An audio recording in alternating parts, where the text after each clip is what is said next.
Well, my name is Jake. I'm an alcoholic. My sobriety date is September 9th of 2018. I have a home group, the Grapevine Group, on Thursday nights at 7 o'clock. It's a 1 hour, 15-minute closed meeting. And I have a sponsor who knows that I am his sponsee, that I'm in regular contact with. I have a handful of sponsees that I work the 12 steps with. I have a service sponsor that I've worked the 12 concepts with, and I'm of service to District 2 as a DCM. All of those things are really important to me and my sobriety. However, they are not what keep me sober today. The fellowship of Alcoholics Anonymous and the service that I've been able to do has enriched my sobriety and made me feel more a part of and really blessed my life. But the true reason why I'm sober today is the grace of a higher power that has managed to keep me sober, who I refer to as God. How other people identify as their higher power is up to them. I don't like drunkalogs at all. They're the least interesting part of the story for me in AA. That wasn't the case when I was during my first year. That's all I really wanted to hear was the drunkalog. But now that I've gotten some time, a little bit of time behind my belt, I find it the least interesting part.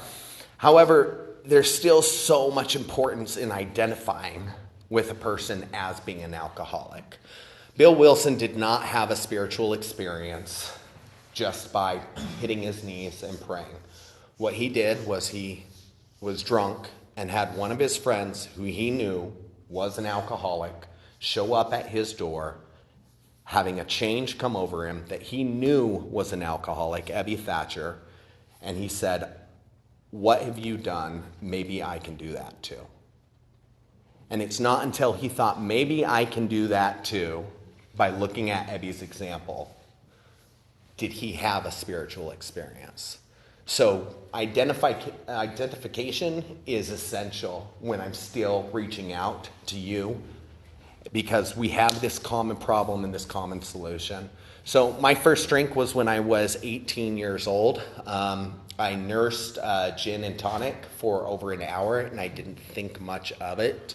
I was afraid at the time of what the consequences or what it might do to me. So after an hour of sipping on a drink, I didn't really feel that much. I thought weed was a lot better, and I just continued to smoke weed. Later on that summer, I got drunk for the first time, and I thought to myself, okay, now I understand why people like drinking. But it wasn't as accessible as marijuana was for me, and I'm not going to apologize that drugs are a part of my story. It's just part of my story, but I identify as an alcoholic. I slowly started partying more and more. I found myself addicted to crystal meth, and I dropped out of college after 1 year of freshman year. And there was this moment when I realized that I had hoped that my parents would die so that I could get all of their money and just be free of them trying to tell me what to do. And I thought I had one of those moments of clarity. Really, it was just a come down when I knew that was just a horrible, horrible thing. And so I walked into a meeting, a 12-step meeting, and I'm not going to say which one because I don't want to say that it's wrong, but I saw the God and all the listing of God on the 12 steps in that program, and I walked right out. And I said, okay, I'm just going to stick to marijuana. And I did that. And so for 17 years, I never touched meth again. And my ego always thought, okay, this is self-discipline. I had the ability to quit smoking meth. All I need is to exercise my willpower when it comes to everything else, and it will all be okay. A couple years later, I was arrested for possession of cocaine, and I was put into drug court. During drug court back in the day, they weren't able to monitor your alcohol use on the weekends. So on Saturday nights, I was allowed to drink because they never made you drop on Sundays. So once a week, I just drank on Sundays. And I thought that was sober. I graduated from drug court and thought everything was great. Then I got my first DUI and got another probation officer. My BAC was a .22 at the time. And when I was placed on probation, both times when I was placed on probation, everyone had always told me that if I quit drinking and drugging, my life would get better. And that wasn't my experience. Instead, it was the only times that I ever got an F in school. It was the only times that I ever got fired from a job. I'd have problems with my relationships. They told me I'd lose weight. Somehow I'd gain weight when I quit drinking and drugging. And I'd have all sorts of chaos come up in my life. And so as soon as I got off of probation, I thought to myself, okay, it's just about managing this thing. I'm just going to stick to only smoking weed at like 9 o'clock at night or later and only drinking on the weekends. And you got to take a cab from now on. A couple years later, I got my second DUI. I was really upset about that one. I was following a semi really closely, so they pulled over my car, and I thought I just needed to be cooperative with the police.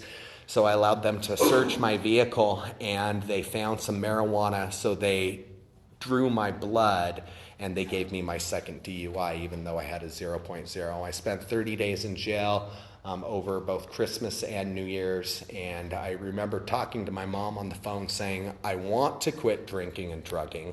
This keeps ruining my life, but I'm never going to have any fun ever again. All the people that I meet that I am interested in dating are drinking and drugging. And most importantly, you don't understand how much I need this in order to cope with life. I need to be able to drink on the weekends and smoke weed at night in order to do well at school, in order to be a good son that shows up for you guys, in order to be a good friend. I need that release. Because all the psychiatrists and all the gyms and all the things that self-help I've ever tried to do has not been able to provide me any sustenance in the way that marijuana and alcohol did. But I was really, really angry about getting that second DUI, so I decided to go to law school. And I studied really hard, and I wanted to be a criminal defense attorney. That was like, I could imagine billboards that had my name and picture, and it was like the party lawyer, like drugs, alcohol, DUIs, I got you, let me represent you. I understand, I empathize, let's make this thing happen. And so, once again, I worked really hard, and I was accepted into law school. And so I lived in Tucson, Arizona for 30 years, and I thought, if I stay in Tucson, I'm going to party too much. This has sucked up my life for the last 10 years. I've been in and out of the court system. People know me. Maybe I need to just get out of Tucson, and I'll come to Salt Lake. It's just full of Mormons. And I'll just be able to study the entire time I'm here. And then as soon as I get licensed, I'll just move back to Arizona where it's cooler and safer, right?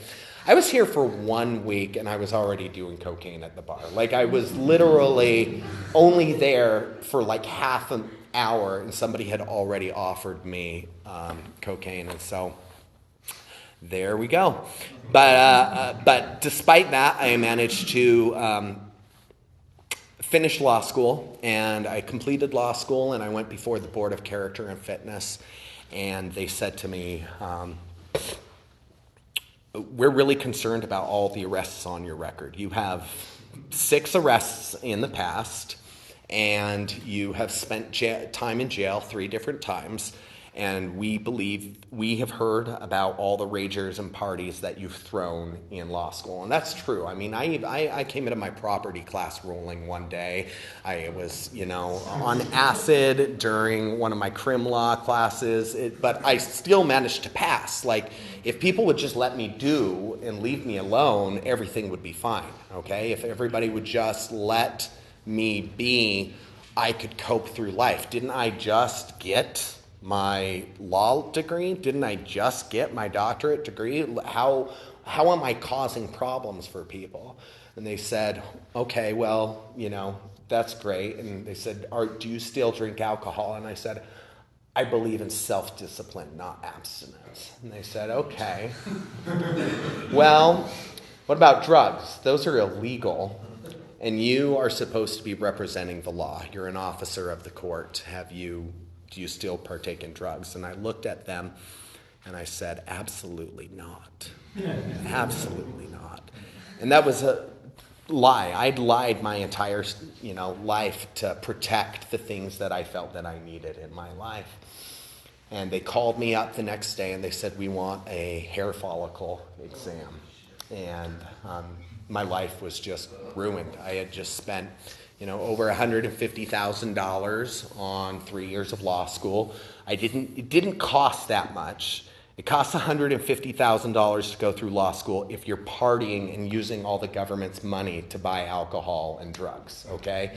But I had spent $150,000. I had just spent 3 years of my life, and now I was being denied. It felt like they were taking everything I had achieved and just ripped up. And you would think that I would quit drinking at that time. That's not true. I just went into my shell and continued to drink more and more. And I'd look online and I'd see all my friends who I'd been partying with over the years, and they had gotten sober and they were doing well in their lives, and I'd get really angry with them because every now and then I'd have a really bad binge and I'd go to an AA meeting to remind myself how much I did not want to go to AA. And I thought it was religion, and I saw that people they seem to make it their entire life, and I don't want anything about that. I just need to, get a grasp on this, and it's really not even a grasp. I just need to be able to manage this, and then I can have my relief. But I got to this point where I'd wake up in the morning and I'd say, you're not going to drink today. And then it would come to 9:45 at night, and the liquor stores are closing at 10. And something would possess me that said, I cannot fathom going the rest of the night without a drink. And I'd get in my car and drive as fast as I could to the liquor store and get my fix and drive home. And the amount of peace I had in my life just having the bottle in my car. I didn't even need to drink it. I just needed it present. On September 7th of 2018, I drank 2.5 1,000 milliliter bottles of Seagram 7. And I woke up the next day on the 8th and realized how much I had drank and knew that I definitely had a problem. So I called my drug dealer and I said, man, you have no idea how much I drank last night. I drank this much.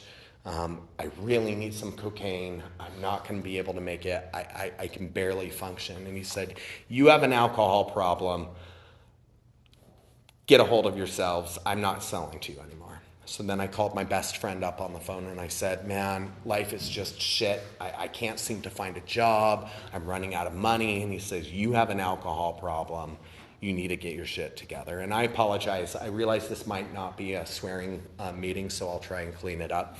And then I called my mom on the phone. And by now, my mom had had 10 years of Al-Anon behind her. And she said, Jake, I'm not doing this with you anymore. You need to figure it out. You're on your own.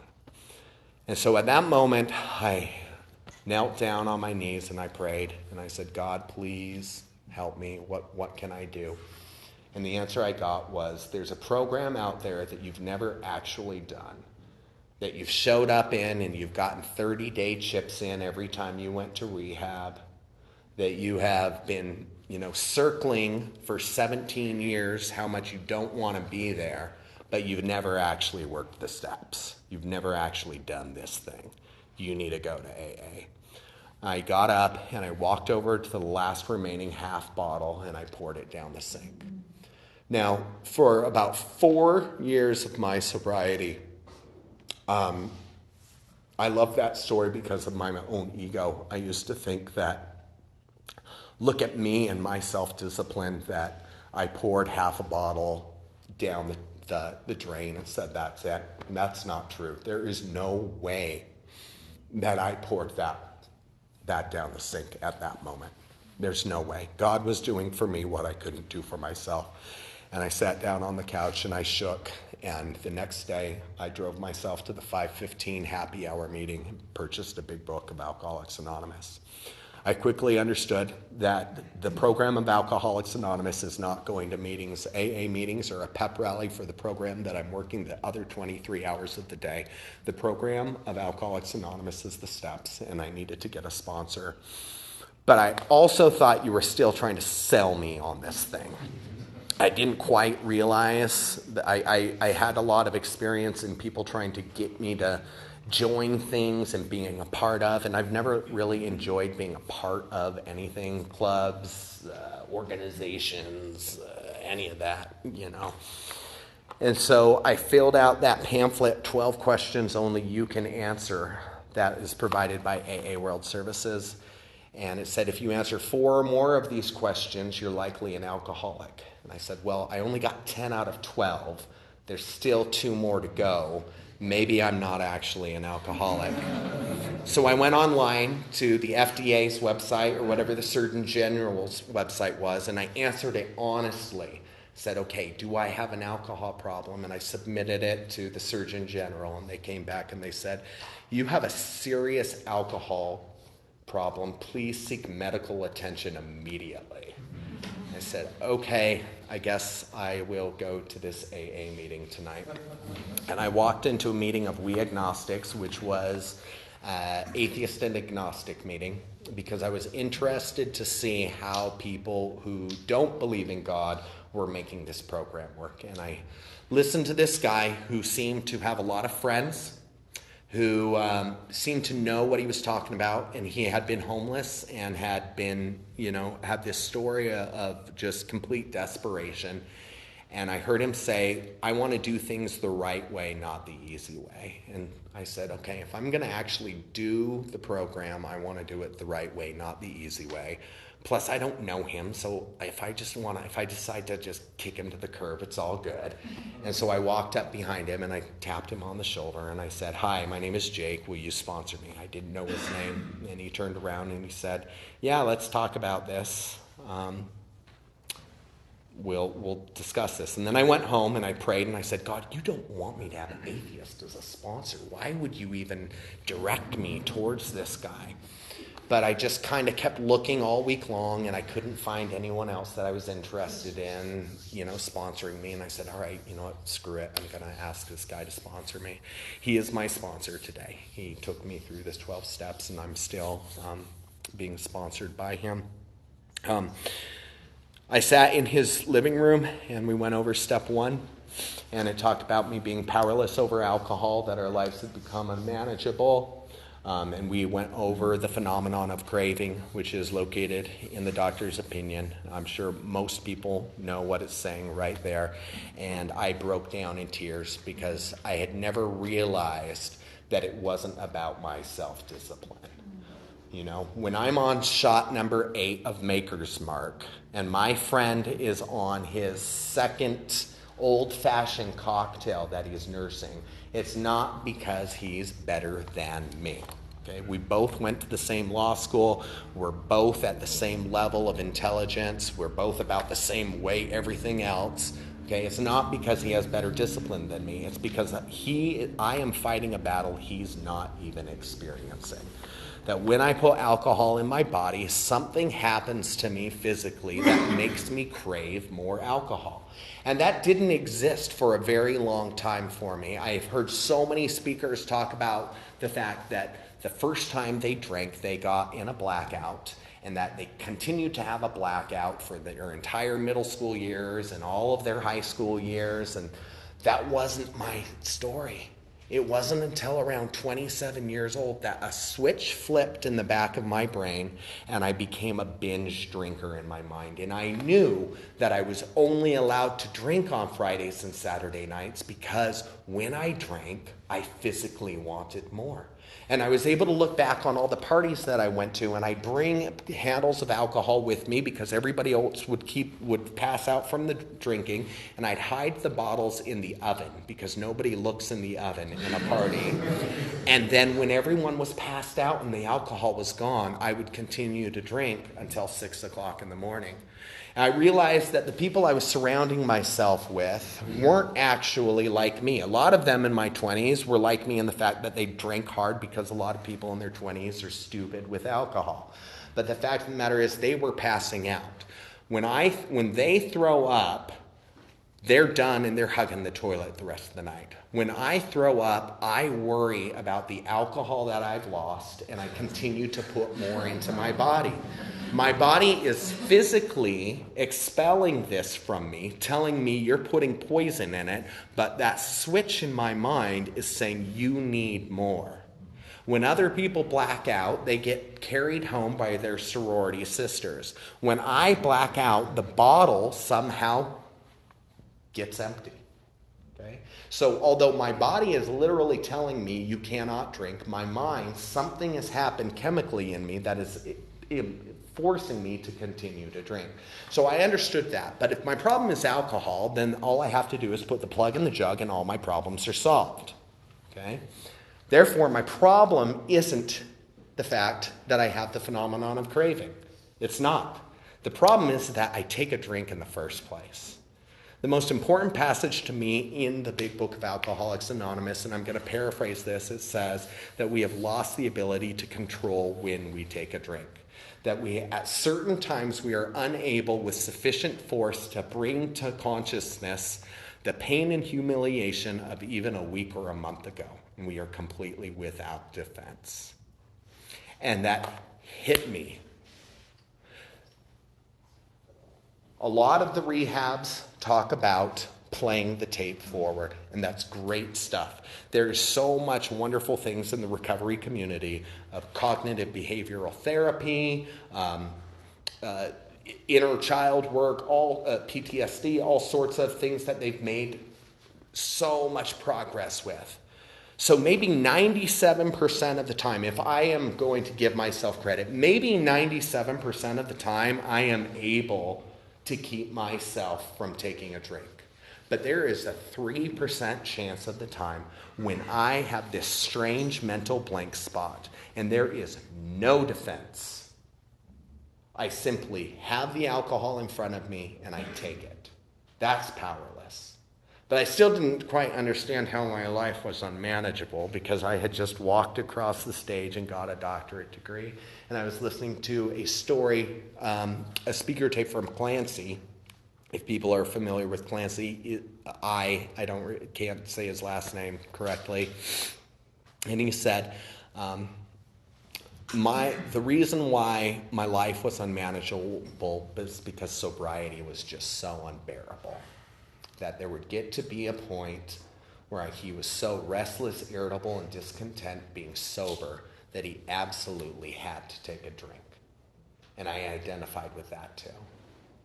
So I moved on to step 2 with my sponsor, and it took us a really long time to get through step 2. I just remember him going, mama, mama, mama, like a Charlie Brown teacher, okay? And I was like, I already believe in God. I don't understand why we're spending so much time on this. And he said, Jake, you're showing me that you are coming to believe by the fact that you keep coming to Alcoholics Anonymous meetings and that you keep connecting with me on the phone and calling me every day and showing up. And so I was able to realize that my life was also a little insane with the way that I used to pray. I used to pray to God, please help me not to hook up with anyone that I don't want to tonight. Please help me not to do any cocaine. Please help me not to get a DUI. Thy will be done. Amen. And I'd go pour myself a drink. Okay? That's insanity because I'm telling God what's going to happen. The other thing is that I thank God for all of the good things in my life, but then I'd go pour a drink and put it up in flames as well. So my relationship with God was pretty insane also. And we got to the 3rd step and it said, I made a decision to turn my will and my life over to the care of God.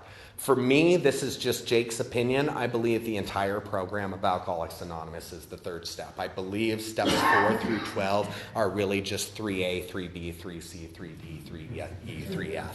I believe that how I turn my will and my life over to the care of God is by doing steps 4 through 12. That's how I do it. Okay, step 3 is just a decision.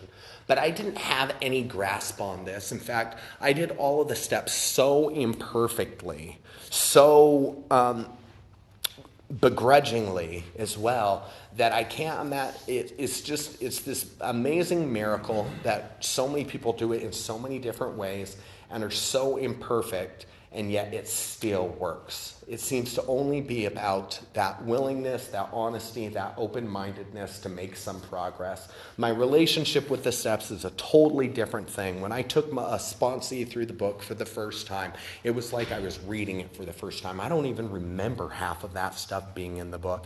That's a higher power, man. Because if I can't even do the program right, like I can't even understand what's in the book, and he's reading it to me. He's reading it to a law student. This former junkie who was homeless is reading it to someone who has a Juris Doctor degree, and I can't even, all I did was follow the steps that he said and do it to the best of my ability. I was so frightened to do steps 4 and 9. So afraid, because I know what the statute of limitations are on some of the things that I have done, and if there's anything I hate more than being sober, it was being in jail. And I did not want to go back to jail, and I thought, if I actually make amends for the things that I have done, this is going to ruin my life. It's going to ruin my reputation.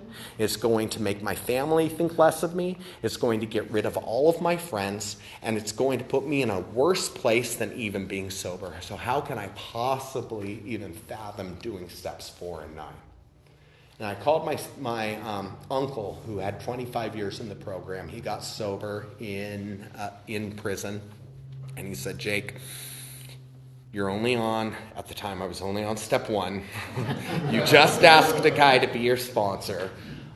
Is this thing keeping you sober? And I said, yes. He says, well, why don't you just go to AA tomorrow and meet with this guy who's going to sponsor you, and you can worry about steps 4 and 9 when you get there.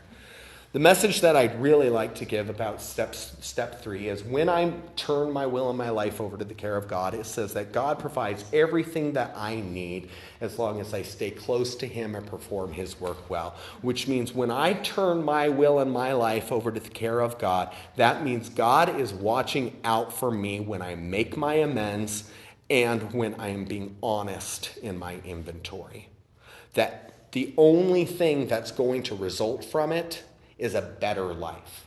My sponsor made it very clear to me, this is the message that I did understand, is that everything I lost as a result of my drinking, I was not entitled to get back simply because I got sober.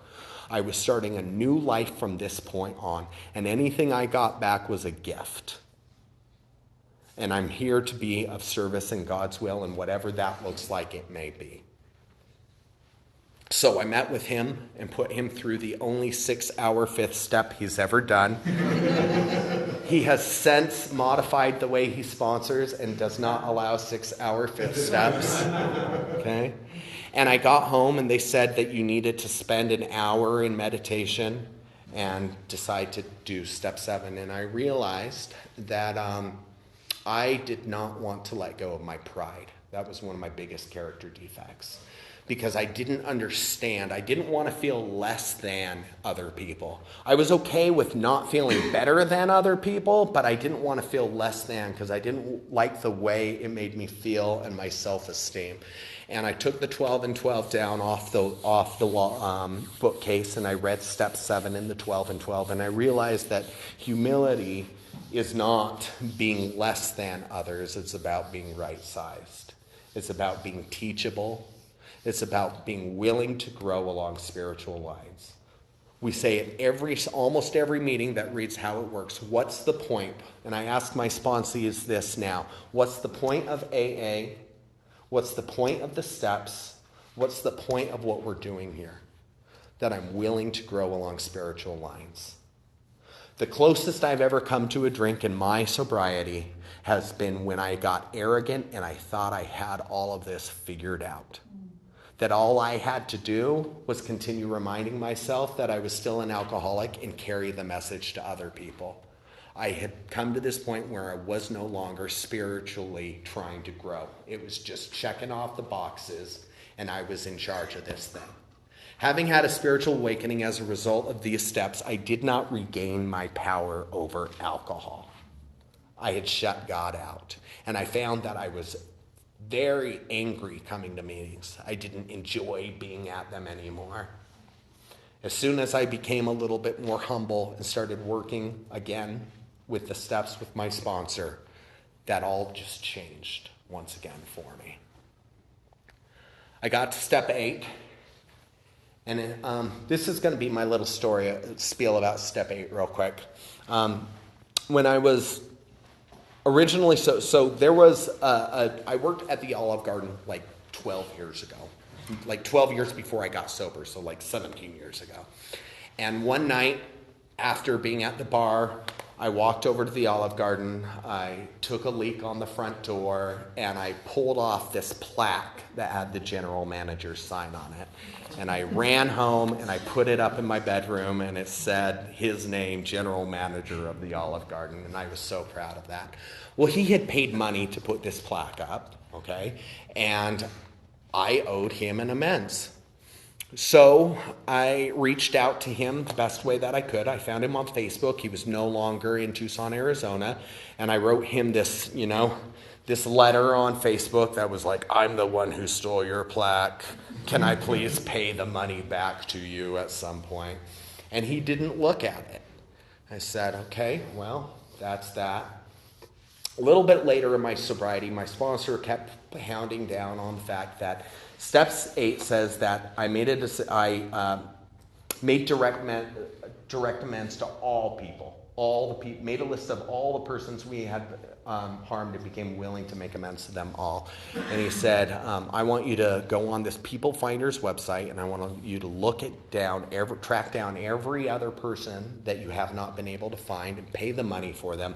And I want you to send them a letter, and you're not going to tell them what you did. You're just going to say that you feel bad about something that you've done, and you'd really like if they'd be willing to contact you.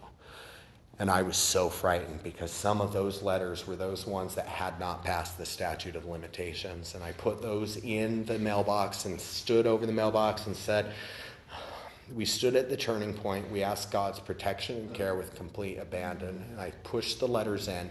And I have never been so eager to commit mail fraud in my entire life. I thought I had just ruined my life by putting those letters through that mailbox. Around Pioneer Day, this general manager gives me a call, and I was a little irritated because didn't he know it was Pioneer Day? I didn't celebrate Pioneer Day, but by golly, what is he doing calling me 6 months later after I've sent this letter? And I answer the phone, and he says, so I got your letter about 6 months ago, and I didn't think much about it. And then last night, I went on Facebook to sell a lawnmower, and I saw that you had written me a letter 2 years ago.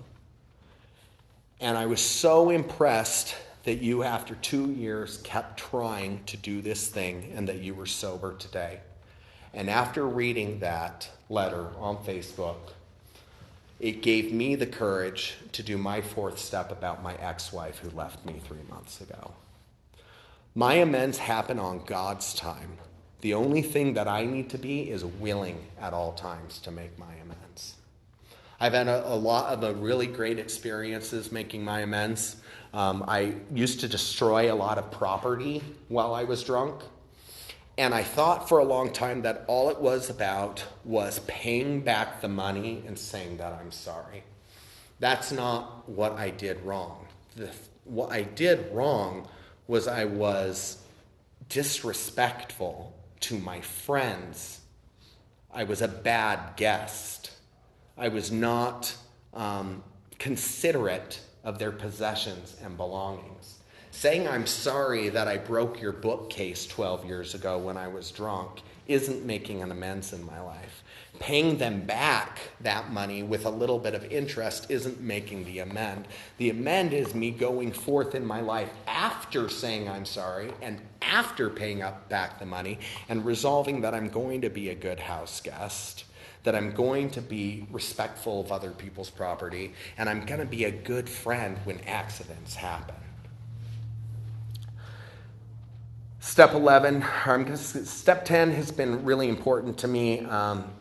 It talks about whenever we were restless, irritable, and discontent, or not restless, irritable, whenever I'm resentful, selfish, dishonest, or afraid, I asked God to remove it, and at once I reach out to a person immediately where I've done harm. That's been really important for me in my sobriety, taking that accountability and reaching out. But the only time my sponsor has ever pretty much hung up on me is when I called him one day and said, Brian, I'm so resentful. This horrible person was at the meeting and they were doing blah, blah, blah, blah, blah. And he said, did you pray about it? And I said, no. He's like, what does the big book say? I said, well, I'm driving. You don't get to talk to me about your resentments or your fears or how you're feeling selfish or dishonest if you don't pray about it first. Click. Hung up the phone. Right? That was a lesson to me that my baggage isn't just to be dropped on other people in AA every single time something's going on. Okay? Step 11, I was pretty anti-meditation when I came into the program. I thought it was some hippy-dippy bull malarkey. And he said, I just want you to start spending 5 minutes at a time thinking about how you can be of use to other people and just be quiet. I said, okay, I can do that. As long as I don't have to if I don't have to, think about self-awareness and how good I feel and how my body is and in tune. I do yoga like 3 times a week now, but I was pretty anti all of this stuff at the beginning. And I said, I can start doing that. And I went to go make amends to my little brother. And my brother, I had made a list of the things that I had done wrong in my 4th step. I had talked about that list with my sponsor in my 5th step. I had rewritten out the amends that were needed to be made in my 8th step. And I was on my way to go make them in my 9th step. And he said, take God with you. Spend some time in meditation. And I arrived at the airport, and my brother was a little late to pick me up, so I spent 15 minutes in meditation. And I had this feeling that you need to apologize to your brother for abandoning him. And I said, well, that wasn't in my 4th step. That's not on my card for my 8th step. And that's not something I discussed with my sponsor. But I kept having this impression while I was meditating, you need to apologize to him for abandoning him. So we went out to dinner, and I made all the amends that were on my card. Okay? And then we drove over to this 7-Eleven, and I was still smoking at the time. We both got some cigarettes, got back in the car, and I said, hey, and by the way, Matt, I feel really bad that when I started drinking and drugging, I was just never there for you anymore. And he looked at me with tears streaming down his face, and he said, all I ever wanted was a big brother, and you've been gone for 15 years. That wouldn't have happened if I had not meditated. That wouldn't have happened if I hadn't taken God with me. Meditation is a really important part of my sobriety today. It's when I'm listening to God.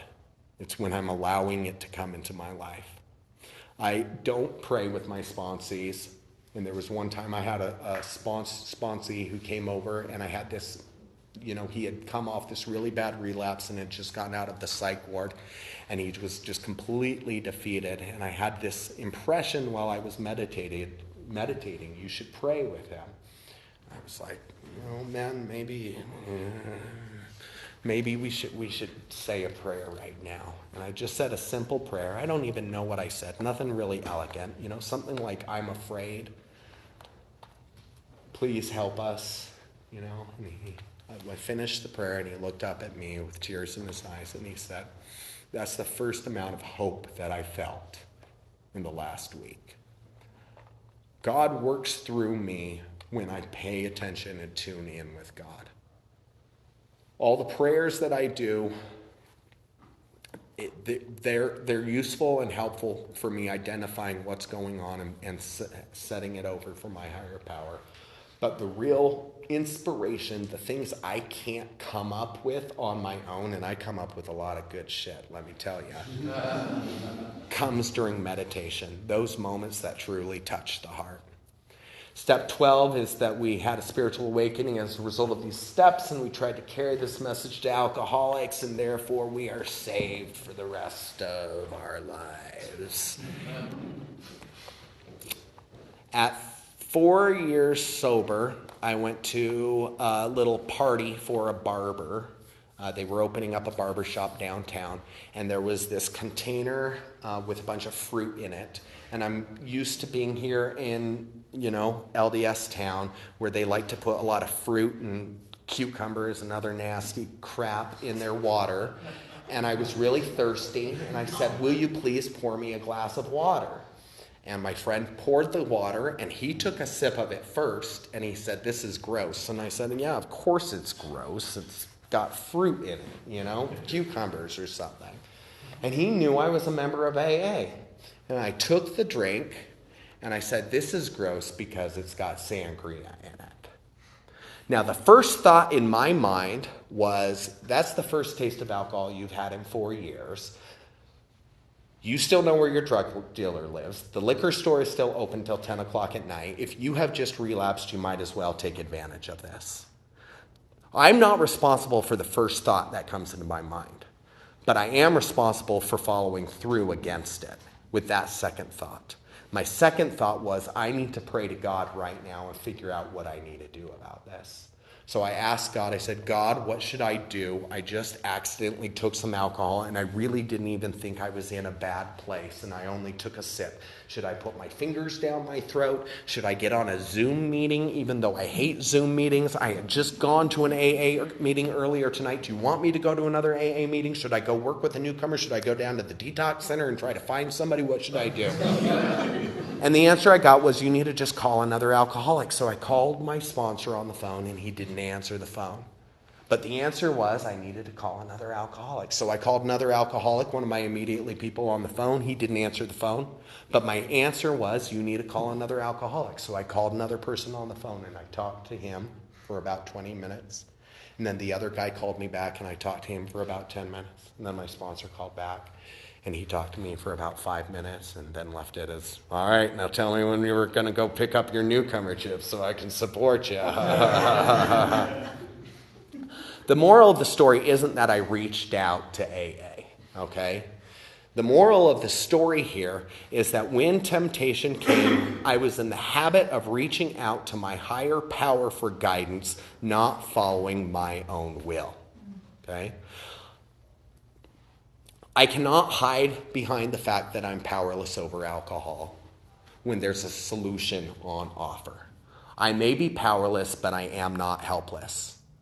So am I in the habit, when temptation comes, of following the guidance and direction of what my higher power would have me do? Or am I in the habit, when temptation comes, of following what Jake's will was? On that moment, that day, I was in the habit of following what my higher power would have me do. I don't know what it is today. I hope it is. I certainly hope it is. Because if I hadn't been, I can promise you what would have happened. I would not have thought at all. I would have just gone straight to the liquor store. After I reached out to all of my amends, and I did reach out to, I do believe that I am current with my amends. I believe that I'm current. That doesn't mean that I've completed them. There are other ways that, like I said, I need to continue to be a better person and really amend my life. I believe I am current on my amends. After I'm current with my amends, I went before the Board of Character and Fitness again, and I said, "I lied to you, and I'd like to take full accountability of that. I know that I'm looking at a Class A misdemeanor for lying to a governing board, and that I'm looking at 180 days in jail for doing that." And they said, "Well, why don't you come in and we'll have a review?" So I went in, and we talked it over, and they said, "We'd like you to get a hair follicle test and a drug and alcohol assessment." I shaved my beard off because I couldn't find any hair on my head to give them. I had a clean drug test. I went and did the assessment, and they said, "This guy just needs to stay in AA. That's all he's got to do." And after 4 years of being out of law school and not practicing the law or having even thinking about it for 4 years, they said, "You're allowed to take the bar exam again." So I took the bar, and I was able to pass, and now I get to be an attorney. But that's not the great gift of my sobriety. The great gift of my sobriety is that God does for me what I cannot do for myself. When I was 2 years sober, I had my chest was feeling really a lot of pain. And so I went to urgent care and I asked them, they did a chest x-ray and I was trying to see if maybe I had COVID. And they called me up at 9 o'clock at night. You never want to get a doctor's call at 9 o'clock at night. And they said, we found a mass-like opacity on your lungs. We need you to come in tomorrow. So my sponsor went with me the next day. And they said, I said, oh God, it's got to be emphysema or COPD. I know it because I still hadn't quit smoking at the time.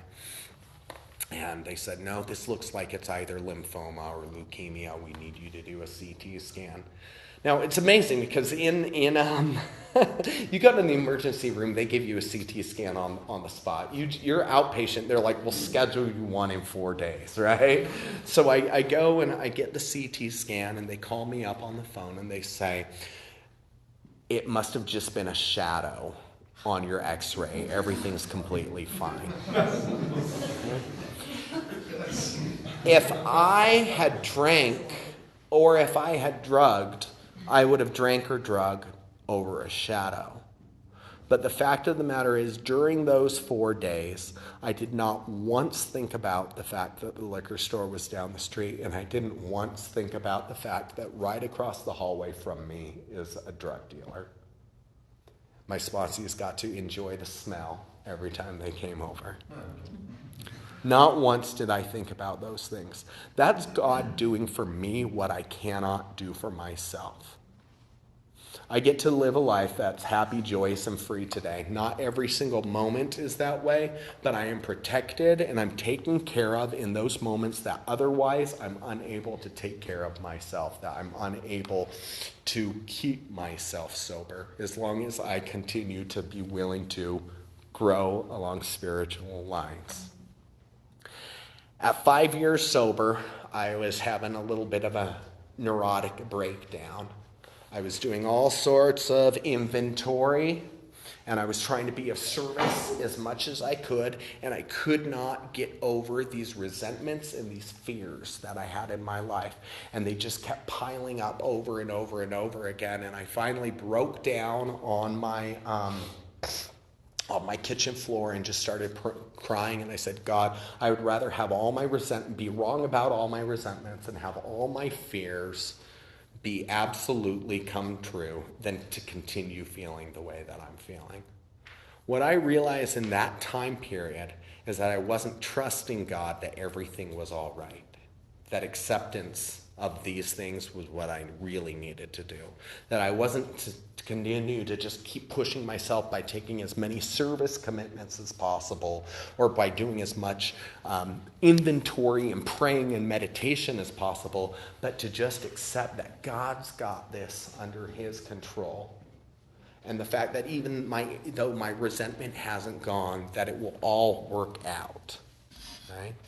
I was cleaning house and I was trying to be of help to others, but I wasn't trusting God in the process. God wants me to be happy, joyous, and free. If I'm not happy, joyous, and free, it's because I'm living in my will, not God's will, which means that I'm not accepting the things as they are. One of my favorite jokes in AA is there's only two things alcoholics hate: the way things are and change. And that is certainly me to a T with alcoholic, with this program and with growing, okay? But today my prayers look a little something like, please help me not to judge anything that happens today. Please help me to let go of all of my expectations and all of my demands on the way that things are. Please help me to let go of everything that I think is the right thing, okay, for other people. Because by all accounts, the worst day of my life was the day that I got sober. And in reality, it turned out to be the best thing that ever happened to me.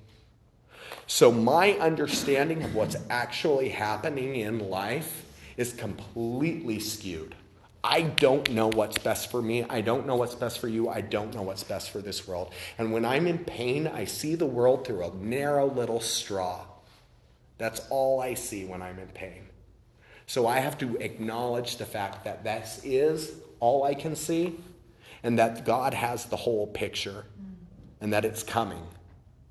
When I say that God wants me to be happy, joyous, and free, that doesn't mean that every moment of my life I'm going to be happy, joyous, and free. It means that I'm going to be happy because I was mourning with my family when it was appropriate to mourn. That I was experiencing the loss and being able to be there for someone else when there is a time of crisis. That I'm able to show up the way that I would like, with integrity, with self-respect, and with some little modicum of, of courage in those hard times, and look back on those times happy, joyous, and free with the way that I showed up. I've had a great privilege of serving Alcoholics Anonymous in many capacities. I served as a member of the Board of Trustees at Central Office. I served as the Secretary at Central Office. I've served as a GSR, and I'm currently serving as a DCM.